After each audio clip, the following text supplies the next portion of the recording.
Dalam bab solat berjemaah tadi, fadilat saf yang pertama, fadilat saf yang pertama nilainya dan saf-saf yang berikutnya.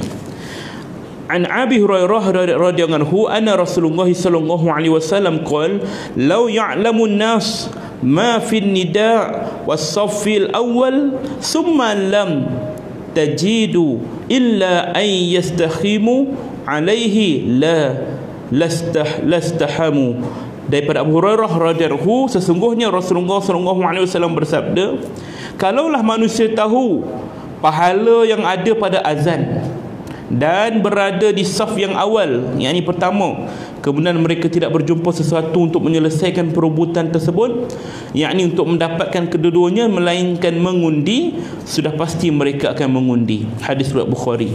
Maknanya dua benda yang Nabi sebut yang selalu orang tinggalkan, iaitulah orang azan dan juga saf yang awal ni. Saf awal ni, banyak orang kita Melayu kita ni, dia terlalu pemurah. Nak kalau hari Jumaat kan, ada yang kosong kat depan tu, dia pelawu orang belakang, mai sini ke depan, depan tu kosong lagi. Dia boleh ke depan tapi dia berlawu orang belakang. Maka benda begini dalam bab ibadah, kita kena dulukan diri kita dulu. Dalam bab ibadah, contohnya kita nak sembahyang, waktu dah suntuk kan, kita macam orang perempuan, dia ada telekung satu je. Jadi kawan dia pun nak semayang, tapi dia ada telekung, pakaian dia tak tutup aurat. Dia nak semayang, waktu dah sentuh, dia kena utamakan diri dia dulu sebelum orang lain. Sebab tu dia punya. Maka dalam konsep ibadah, kena utamakan diri dulu. Dalam konsep yang lain, konsep ihsan, konsep tentang dunia dan lain, kita lebih wajarnya dahulukan orang lain. Macam contohnya bab makan, tengok orang makan, kita dulukan orang lain makan dulu. Macam tu, itu adab lain. Solat, ibadah yang lain yang khusus untuk kita, yang fardu ain untuk kita, wajib kita utamakan diri kita dulu, ya. Sebab tu dalam bab saf pertama ni, rebut dulu. Kalau Nabi kata, kalaulah orang berebut sampai sanggup cabut undi, nescaya mereka akan undi juga benda tu. Nak undi, hari ni giliran siapa. Begitulah dia, ya. Kelebihan lain, Abu Daud meriwayatkan daripada Sayyidina Ubay bin Ka'ab, dia berkata Rasulullah sallallahu alaihi wasallam bersabda, wa inna saffa awal ala misli saffil malaikah walau alimtum ma fadilatuhu labtadartumuh. Dan sesungguhnya saf pertama adalah seperti saf para malaikat. Maknanya apa? Saf pertama ni umpama saf malaikat jika melihat dekatnya para malaikat kepada Allah dan turunnya rahmat. Maknanya malaikat ni kita tahu makhluk Allah yang rapat, yang menerima, yang dia dekat dengan Allah SWT, dan tempat turunnya rahmat. Maka kalau saf yang pertama ini dikatakan saf para malaikat, bayangkan kalau kita mengambil tempatnya tu, saf tu. Maknanya kedudukan kita sangat dekat dengan Allah Subhanahu wa ta'ala. Dan kalaulah kamu tahu fadilatnya, sudah pasti kamu akan cepat-cepat mendapatkannya. Nabi sebut selalu sebut saf-saf yang awal ini, ya. An-Numan bin Bashir mengatakan, aku telah dengar Rasulullah sallallahu alaihi wasallam bersabda, innallaha wa malaikatahu yusalluna 'alal saffil awwal awis sufufil ula. Sesungguhnya Allah dan para malaikat berselawat. Bila Allah dan para malaikat berselawat ni maksudnya apa? Allah memberi rahmat. Memberi rahmat kepada siapa? Kepada orang yang berada di saf pertama atau saf-saf yang awal. Maknanya dia sampai saf pertama dah kosong, dah penuh, dia ada saf yang kedua, awal tu saf yang ketiga, makin kurang sikit, saf yang keempat kurang sikit, sampai yang ke belakang lagi, ya. Hadis riwayat Abu Daud. Maknanya Allah pun dan para malaikat pun berselawat kepada orang-orang yang mengerjakan solat di saf yang pertama. Tuan-tuannya berebut lepas ni. Jangan sampai bertumbuk pula kan. Aku tadi solat maghrib kat sini kan. Kau jangan ambil. Dia tak ada cop macam tu, ya. Tapi dalam bab ilmu, bab adab, kita menuntut ilmu, misal kata kita dah duduk, kawan kita dah duduk kat satu tempat, kemudian dia bangun atas satu hajat, bukan dia balik atas satu hajat, pergi tandas ke ataupun dia nak jawab telefon ke, maka kita tengok tempat dia kosong, tak boleh kita ambil tempat dia, sedang kita tahu dia nak pergi situ lagi. Ni adab, ya. Tak boleh kita ambil tempat orang yang memang dah dia duduk situ. Tapi kalau dalam bab solat, tak boleh kita cop. Ini saf ni, sejadah ni, tempat ni hanya khusus untuk orang ni saja. Melainkan kalau pegawai-pegawai bertugas, tu lain. Ya, kenapa dia selalu dekat Malaysia ni, rata-rata bukan Malaysia je, mana-mana tempat pun, kat Mekah pun, saf yang depan belakang imam ni dia khususkan pada pegawai-pegawai dia saja, imam-imam dia ataupun bilal-bilal dia. Sebab dibimbangi kalau imam tu salah rukun ke bacaan ke apa, maka kalau yang belakang ni orang yang tak tahu, macam mana dia nak gantikan, macam mana dia nak bantu, nak backup. Sebab tu kita ni sebagai menjaga keutamaan dalam kesempurnaan solat tadi, maka diutamakan orang-orang yang memang ahlinya untuk berada di belakang imam, tapi yang lain tu duduklah. Sebab tu kita kena buat begitu, ya. Bab itu telah kita bincangkan dalam bab saf yang pertama tadi. Kemudian solat berjemaah kita dah bincangkan. Saya nak sentuh bab fadilat sujud.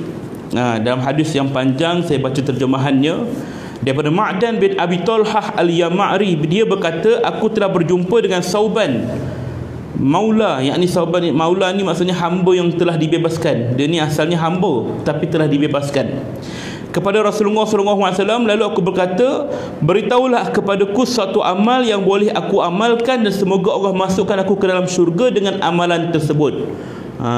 Maknanya kata orang ni, dia nak minta satu amalan yang boleh diamalkan, yang mana dengan amalan tersebut kalau dia amal boleh masuk syurga. Apakah amalan dia itu? Ya. Lalu ataupun dia berkata yang lain pula, amalan yang paling dicintai di sisi Allah, apakah amalan tu? Lalu Sauban terdiam. Kemudian aku bertanya kepadanya, dia diam lagi. Kemudian aku bertanya kepadanya untuk kali ketiga, lalu dia menjawab, aku telah bertanya hal tersebut kepada Rasulullah SAW sebelum ni. Maknanya dia pernah tanya Rasulullah. Sayyidina Sauban pernah tanya Rasulullah, ya Rasulullah, ajarkan aku satu amalan, yang amalan ini boleh aku buat dan boleh memasukkan aku ke dalam syurga, katanya. Lalu Rasulullah SAW menjawab, hendaklah kamu memperbanyakkan sujud kepada Allah. Sesungguhnya tidaklah engkau sujud kepada Allah dengan sekali sujud, melainkan Allah pasti mengangkat satu darjat dengannya dan memadamkan satu kesalahan, yakni dosa dengannya. Ma'dan berkata lagi, kemudian aku telah berjumpa dengan Abu Ad-Darda, lalu aku bertanya kepadanya tentang perkara yang sama. Dia lalu menjawab kepadaku sama seperti apa yang dijawab oleh Sauban kepadaku. Riwayat Muslim, Ibnu Majah dan lain-lain. Maknanya tuan-tuan, setiap kali kita sujud solat, maka setiap kali itulah dosa kita akan diampunkan. Setiap kali itulah kita akan mendapat satu darjat di sisi Allah Ta'ala, dinaikkan satu darjat, diampunkan satu dosa. Sujud. Lalu kalau kita bincangkan tentang sujud ni tuan-tuan, ya, perempuan, sujud ni ada berapa anggota sujud? Ni dalam bab fiqh pula. Sujud berapa? 7 anggota sujud. Kita kena faham, ya. Ni kalau kita nak sembahyang, pastikan 7 anggota ni betul-betul kena pada sejadah atau petika kita sembahyang tu. Apa dia? Yang pertama, wajah kita. Kalau mazhab Syafi'i cukup dahi je, ya. Makna dahi pun cukup lah. Sebab tu kalau orang sekarang ni pakai mask sembahyang, jangan sampai tertutup pula dahi dia, kan. Kan mask tu besar sangat, tertutup pula dahi. Ataupun dia pakai kopiah tertutup begini. Ni tak boleh, dia tak kena, ya. Dia mesti sujud di tempat yang selain daripada pakaian dia. Maknanya kalau dia sujud, contohnya seorang yang pakai telekung, orang perempuan telekung, jangan sampai dia sujud atas telekung dia. Tak boleh. Dia sujud, kan telekung dia besar-besar ini, sujud atas telekung, itu tak boleh. Dia mesti sujud dekat tempat sembahyang dia tu, ya. Sebab pakaian dia tu bukan tempat sujud. Dia tak dikira sebagai tempat sujud, ya. Wajah dia ataupun dahi dia. Kemudian yang kedua tangan dia. Tangan 2, 3 tangan. Makna tangan ni belah tu, ya. 1, 2, 3. Dia mesti tangan dia ni tak boleh lipat macam ni, tak boleh buat macam ni, kan. Macam ni, kan. Melainkan dia ada sakit, nak macam mana, kan. Macam ni, kan, sembahyang, kan. Macam mana, kan. Yang sempurna begini, mesti begini. Tak boleh terlipat ke ataupun gini ke, sentuh sikit ke, tak boleh, kan. Kemudian 1, 2, 3. Kemudian apa? Lutut dia. Lutut dia. Lutut ni memang benda kita tak elak lah. Takkan kita nak selak kain kita, nak letakkan lutut ke atas sejadah? Tidaklah. Maka benda ni tak ada mengapa. Lutut kita mesti betul-betul. Dan kelima, keenam, 3, 4, 5 lutut. Dan yang terakhir ialah kaki kita. Mana 7 lah, kan. 2, 4, 6, 7.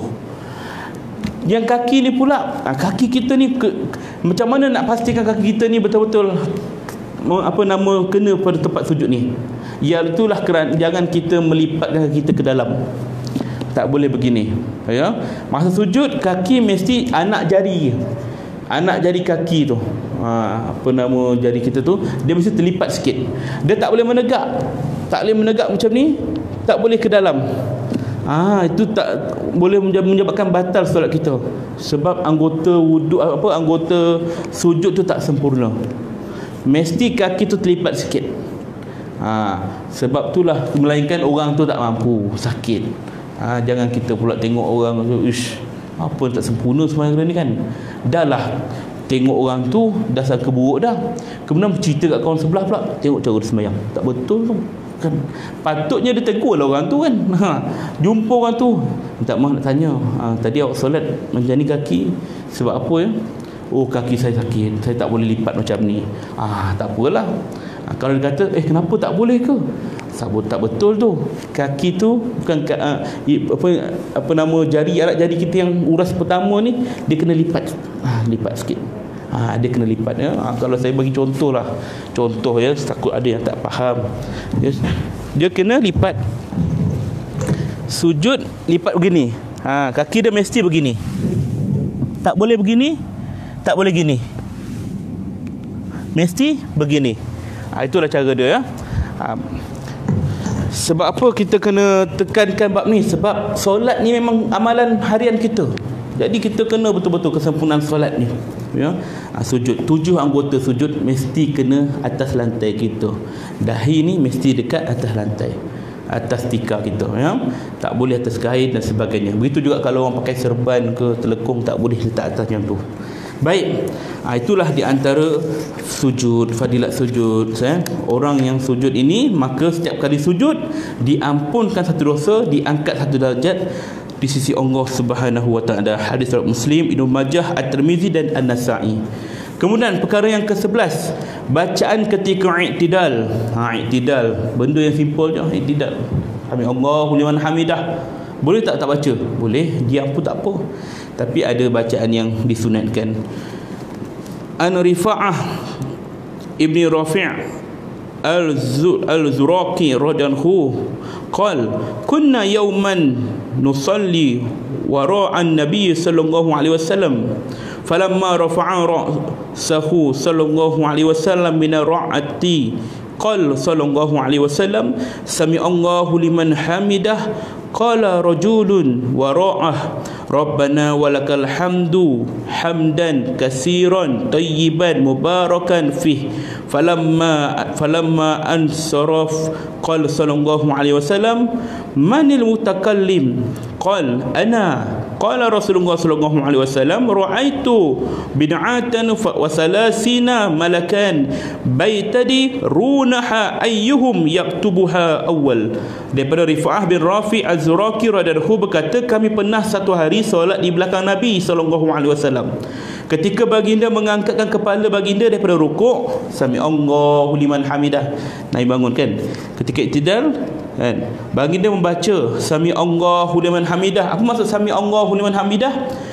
Allah mendengar siapa yang memujinya. Sami Allahu liman hamidah, Allah dengar siapa yang memujinya. Lalu seorang lelaki di belakang baginda membaca Rabbana walakal hamdu. Maknanya bacaan yang kita baca, Rabbana walakal hamdu hamdan katsiran tayyiban mubarakatan fih. Wahai Tuhan kami, bagimu segala pujian yang sempurna, banyak, baik dan penuh keberkatan padanya. Dia baca. Kemudian ketika selepas solat, baginda bertanya, siapa yang baca bacaan tu tadi? Yakni bacaan yang selepas sami Allahu liman hamidah tadi. Lelaki tersebut menjawab, aku ya Rasulullah. Baginda bersabda, ketika kamu memuji Allah dengan bacaan tadi, aku telah melihat lebih 30 malaikat datang berlumba-lumba. Siapakah antara mereka yang mula-mula sekali mencatat pahalanya? Maknanya kata, malaikat dalam lebih kurang 30 datang berebut-rebut nak catat pahala kebaikan yang banyak sangat, atas sebab orang tadi memuji ketika i'tidal.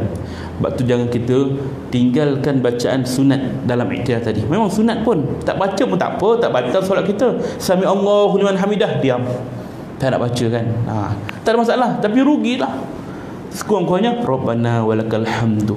Itu pun cukup, yang pendek saja, Rabbana walakal hamdu, ya, wahai Tuhan kami, bagimu segala pujian bagimu ya Allah, kan.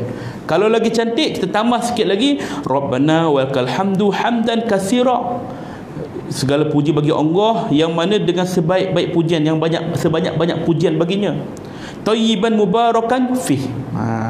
Kita tambah sikit lagi, nanti kita boleh rujuk lagi dalam kitab lain, ya. Maknanya malaikat berebut-rebut nak mencatat pahala amalannya tadi. Allahu akbar, berebut, kan. Maknanya bukan main besar pahala, benda yang sedikit tapi amalannya berlipat kali ganda. Jadi kalau kita fikir macam tu, tuan-tuan, baru solat kita rasa sedap. Maknanya setiap perbuatan kita, bacaan kita ni rasa macam seronok je. Ya Allah, banyaknya pahala. Ya, bagi orang yang berjinak-jinak dalam amalan, dia kena fikir tentang ganjaran pahala, kena, supaya mendatangkan motivasi untuk dia buat. Bagi orang yang dah ahli abid, makna memang ahli ibadah, dia dah tahap yang lain. Tahap yang lain tu maksud apa? Dia tak fikir dah ganjaran pahala, dia fikir ketaatan daripada Allah Ta'ala, pengabdian daripada Allah Ta'ala. Itu tahap yang lain. Golongan muqarrabin, orang yang didekatkan diri dia pada Allah Ta'ala, ya. Bagi kita yang baru nak berjinak, nak beramal soleh, nak tambah sembahyang kita sunat lagi, maka kita kena cari apakah ganjaran pahala ni, apakah pahala ni, berapa banyak pahala ni, supaya motivasi supaya kita beribadat tak salah. Itu bukan maksud kita tak ikhlas kerana Allah Ta'ala, tapi sebagai satu galakan untuk kita terus beribadat. Dia kena faham, konsep kita dalam pengajian ilmu, dia mesti sesuai dengan tahap kita. Macam tu juga kalau misalnya kita bicara tentang budak kecil, misalnya kata ni bab akidah pula.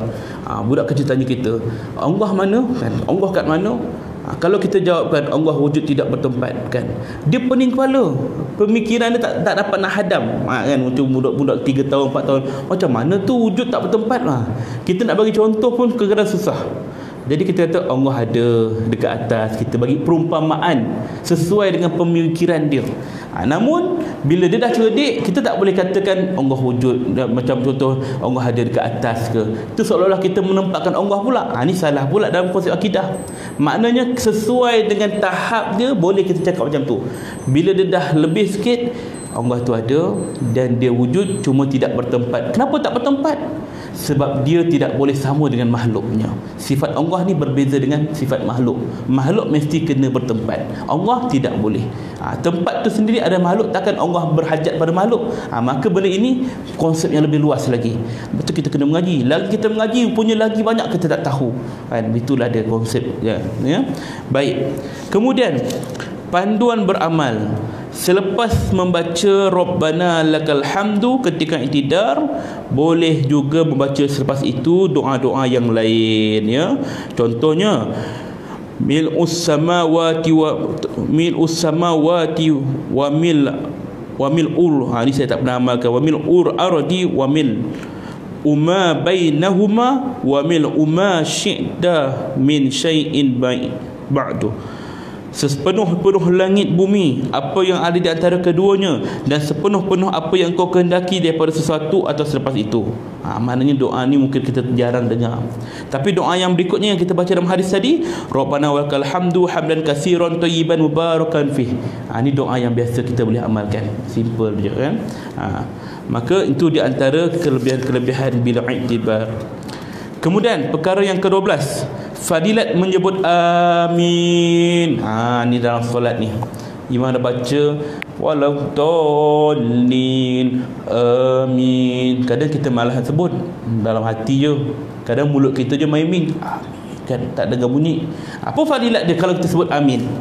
Ya, an Abi Hurairah radhiyallahu anna Nabi sallallahu alaihi wasallam qala idza amana imam fa aminu fa innahu man wafaqa ta'minuhu ta'minal malaikah ghufira lahu ma taqaddama min zanbih. Daripada Sayyidina Abu Hurairah radhiyallahu, sesungguhnya Nabi SAW bersabda, apabila imam mengucapkan amin, maka kamu ucapkanlah amin, kerana sesungguhnya barang siapa yang ucapan aminnya sama dengan ucapan amin malaikat, diampunkan dosanya yang telah lalu. Riwayat Bukhari dan Muslim. Macam mana kita nak tahu, kan?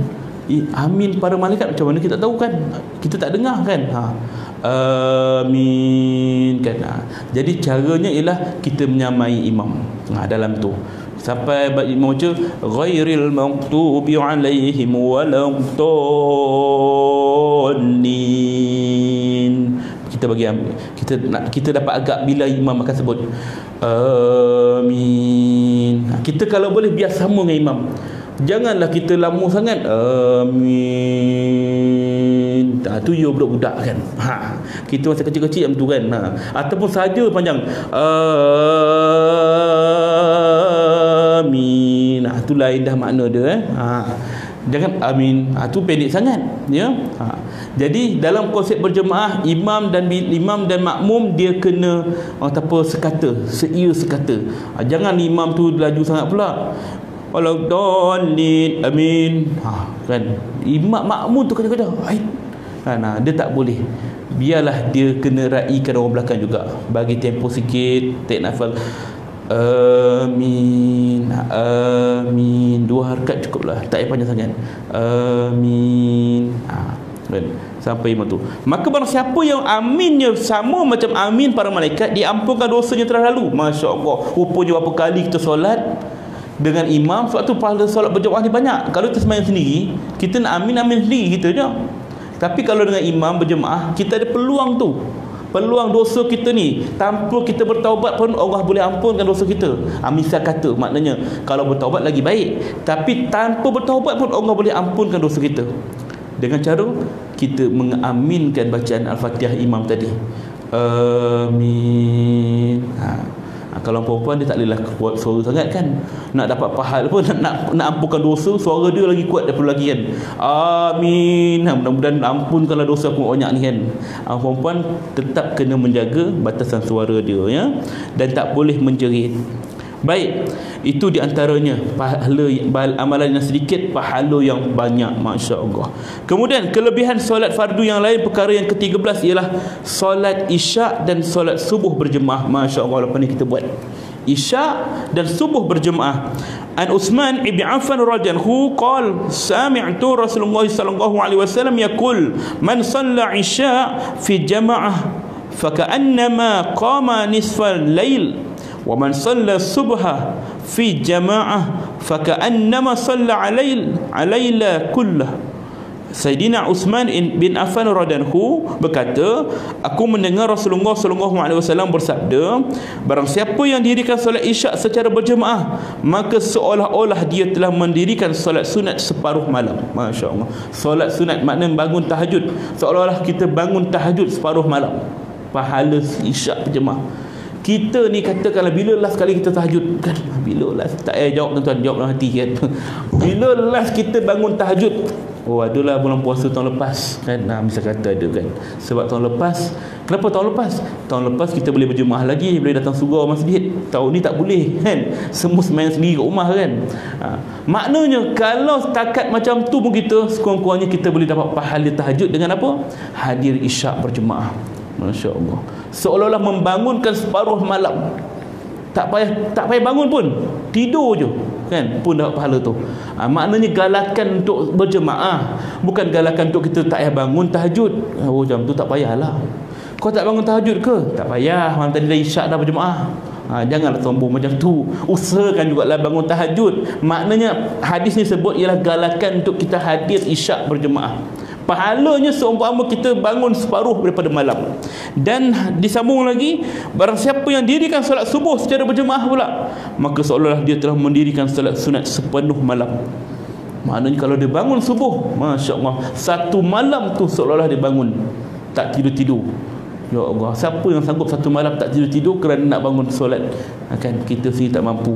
Tapi dengan hadir solat subuh berjemaah, masya-Allah, kalaulah manusia menilai ganjaran pahala ni yang Allah bagi ni, tentu penuh masjid surau kita. Tapi kerana tidak ada, kita tak nampak benda tu kan. Sebab itulah kita ni abaikan benda ni ya.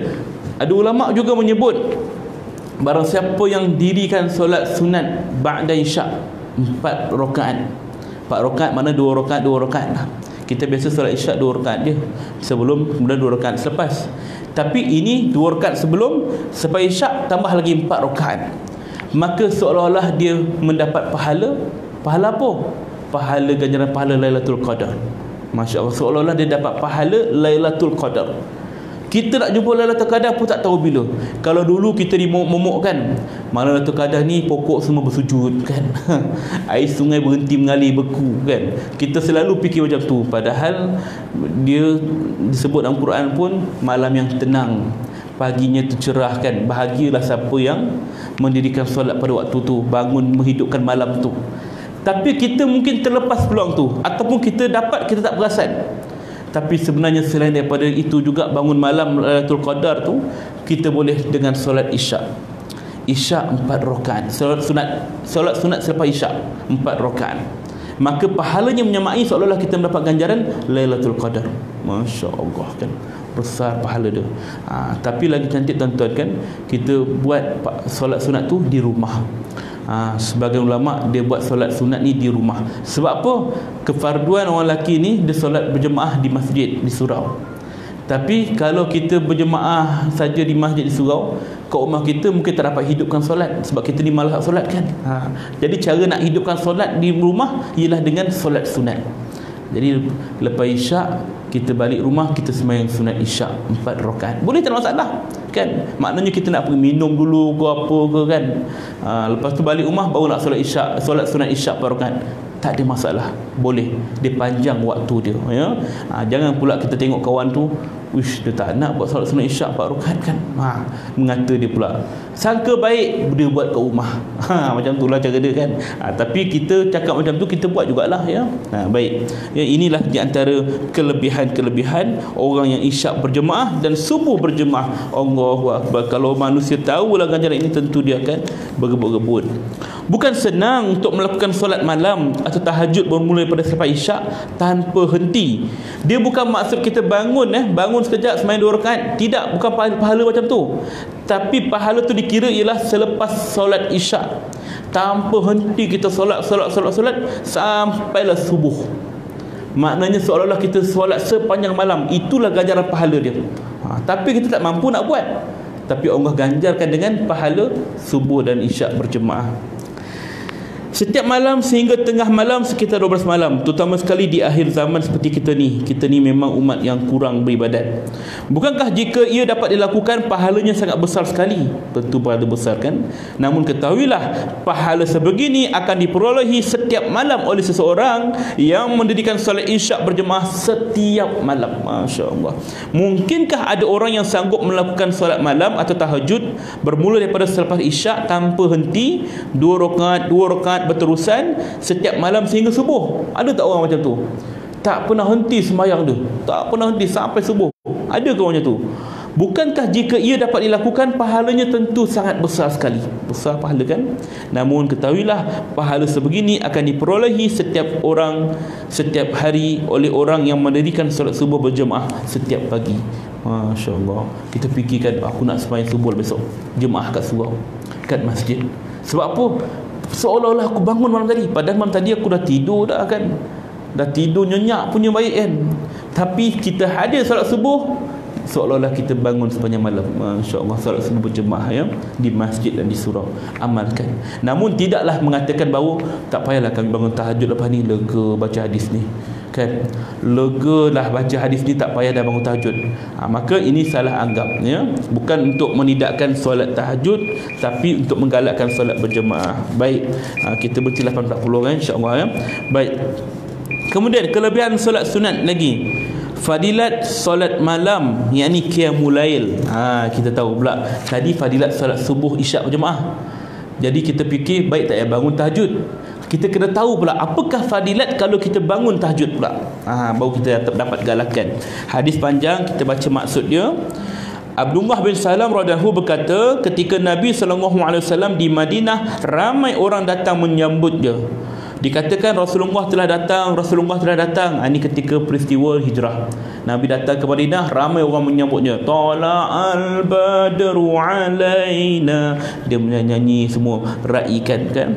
Dikatakan Rasulullah telah datang, Rasulullah telah datang, Rasulullah telah datang. Lalu aku hampiri orang ramai yang sedang berkumpul untuk melihat. Ketika nampak wajah baginda, aku tahu sesungguhnya wajah baginda bukanlah wajah orang penipu.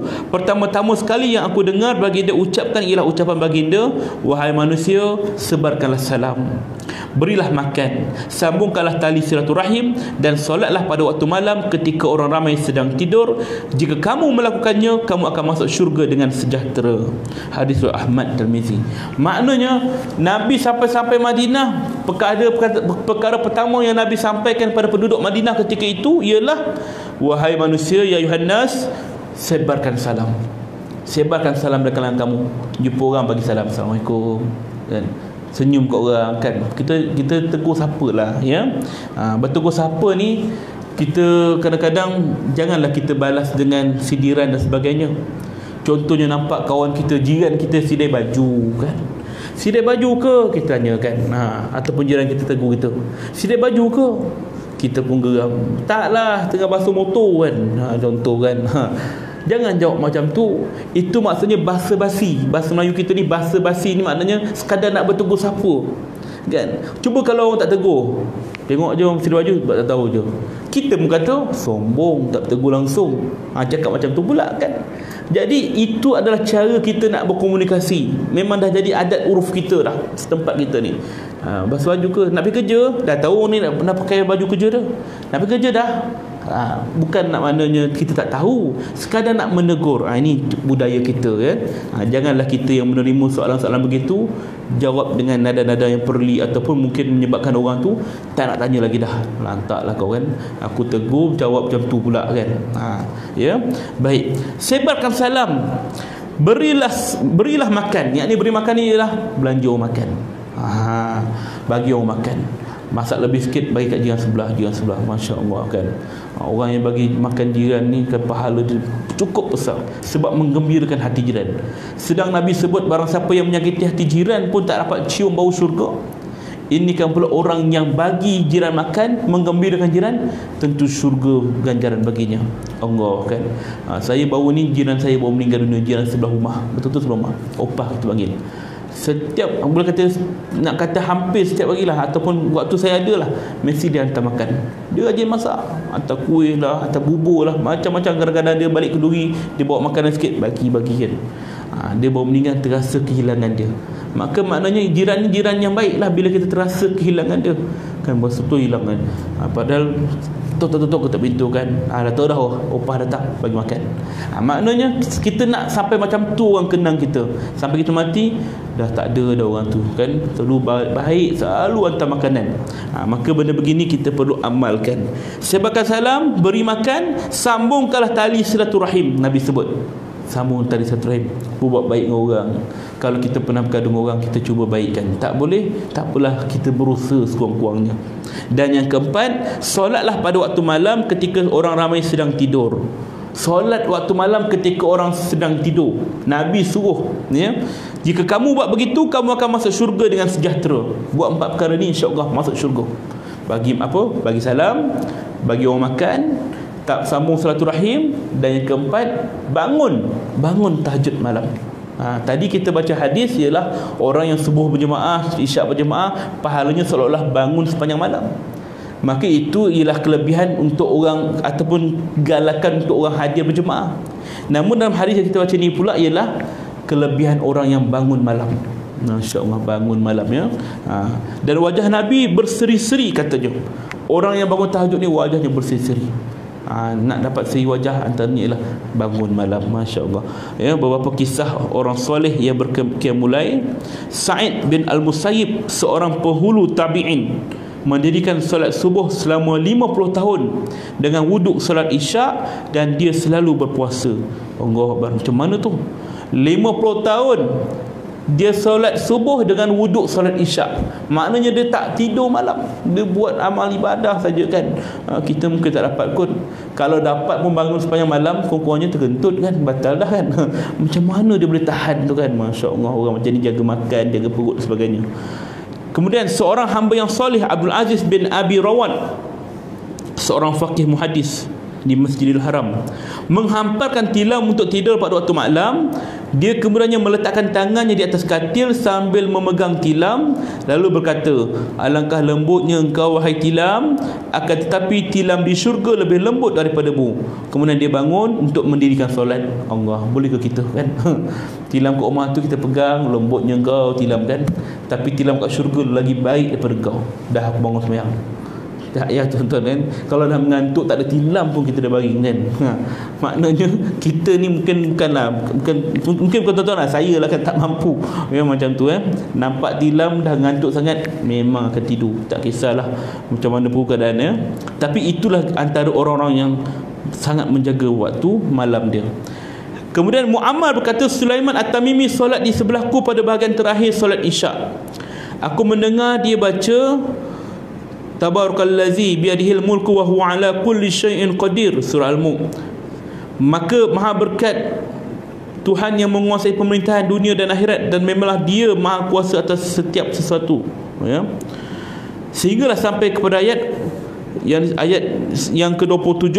Kemudian apabila datang kiamat dan mereka melihat azab yang dijanjikan itu secara dekat, muramlah muka orang-orang kafir itu. Dia berulang-ulang membaca ayat tersebut sehinggalah jemaah masjid semakin berkurangan dan akhirnya semua balik, kata dia ya. Aku juga balik ke rumahku. Ketika aku pergi semula ke masjid untuk azan subuh, Sulaiman At-Tamimi masih lagi berada di tempatnya seperti ketika aku meninggalkannya pada malam tadi. Ketika itu dia masih berdiri dan mengulang-ulang bacaan ayat yang dibacanya tadi. Ini satu orang yang mana dia tak dapat nak lupakan ayat tu sampai subuh. Bayangkan dia sembahyang solat di sebelahku pada bahagian terakhir solat isyak. Aku dengar dia baca ayat tu. Dia sembahyang sunat lah. Sembahyang sunat dia baca surah Al-Mulk sampai ayat 27. Dia ulang lagi sebab dia sedih ke ayat tu. Sampai subuh ayat tu lagi diulang. Allahu Akbar. Kita pun dah pitam dah tuan-tuan Semayang sunat tarawih pun 8 rakaat pun dah menggigil kan. Ini kan pula solat sepanjang malam, masya-Allah kan. Bukan tahap kita lah ya. Baik, kita sambung sikit lagi. Isteri Masruq bin Al-Jada' berkata, demi Allah, tidaklah Masruq bangun malam daripada malam-malam yang ada, melainkan betisnya akan bengkak kerana lama berdiri qiyamul lail. Jika dia berdiri lama dan rasa penat, dia akan qiyamul lail dengan cara duduk. Dia tidak pernah tinggalkan solat. Apabila telah selesai menunaikan solat, dia akan pergi ke tempat tidurnya seperti seekor unta pergi ke kandangnya. Dia solat sampai bengkak kaki dia. Macam Rasulullah, kita tahulah Rasulullah tentulah manusia agung. Ini manusia biasa yang solat sampai bengkak kakinya kerana berdiri qiyamul lail, sampai dia penat baru dia duduk, dan dia tak pernah tinggalkan solat malam dia ya. Lepas selesai solat barulah dia pergi tempat tidurnya. Tuan-tuan ya, kita bengkak juga kaki kan. Bengkak apa? Sebab kena apa, kata apa? Mengkarung apa? Kan? Gahut ke apa kan, tengah malam. Aduh kan, kena kaki melipat pula kan. Krem tu kan, yang kata apa, mengkarung apa tu kan? Sebab kena kipas sejuk sangat, bangun juga bengkak juga kan, bangun malam, tapi dah surut tidur balik kan. Itulah kita kan, Masya Allah. Tapi dia sampai bengkak kaki kerana ibadat. Sebab apa mereka bangun sangat? Pada dua alim, sebab ganjaran-ganjaran yang Allah janjikan pada mereka. Dan yang kelima, As-Sari As-Sakti, jika waktu malam datang, dia akan bangun dan solat sehingga mendorongnya untuk menangis pada malam pertama. Dia kemudian menangis lagi dan menangis lagi. Apabila rasa letih, dia semakin kuat menangis. Maknanya menangis, barang siapa yang menangis keluarkan air matanya kerana takutkan azab Allah, maka terpadamlah api neraka untuknya. Air mata kita kan. Bila kali terakhir kita menangis? Menangis sebab mak kita meninggal, ayah kita meninggal, itu biasalah kesedihan. Tapi bila kita menangis kerana takutkan azab Allah, bila last kita? Tanya balik diri kita. Tak boleh lah, entahlah, air mata ni tak keluar lah. Memang hati ni dah kering betul kan. Cuba paksa macam mana? Teran lah kan, biar menangis. kita tengah doa tu biar menangis, paksa diri kan. Tak boleh juga. Ambil air mu titik. Tak mana. Usaha jugalah kan nak menangis kan, letak air mu kat mata kan. Maknanya mudah-mudahan ada jugalah usaha kita untuk menangis. Ya. Setetes air mata tu yang menakin sekadar takutkan azab Allah, boleh padamkan api neraka yang membesar membakar kita. Masya-Allah, tabarakallah. Cukup 5 perkara tu kita kongsikan untuk bab ini. Dia ada banyak lagi cerita dia ni. Ya, tapi kita tangguh dulu. Mudah-mudahan Allah Ta'ala panjangkan umur kita lagi untuk kita bertemu dan menyambung pengajian kita dalam kitab amalan yang sedikit tapi pahala yang berganda ini. Masya Allah, ya. Wallahu a'lam bisawab. Kita tangguh dengan tasbih kafarah dan suratul Asr. Subhanaka wa bihamdik, asyhadu an la ilaha illa anta astaghfiruka wa atubu ilaik. Bismillahirrahmanirrahim. Wal 'asr innal insana lafi khusr illa allazina amanu wa 'amilus solihati wa tawasaw bil haqq wa tawasaw bis sabr. Assalamualaikum warahmatullahi wabarakatuh.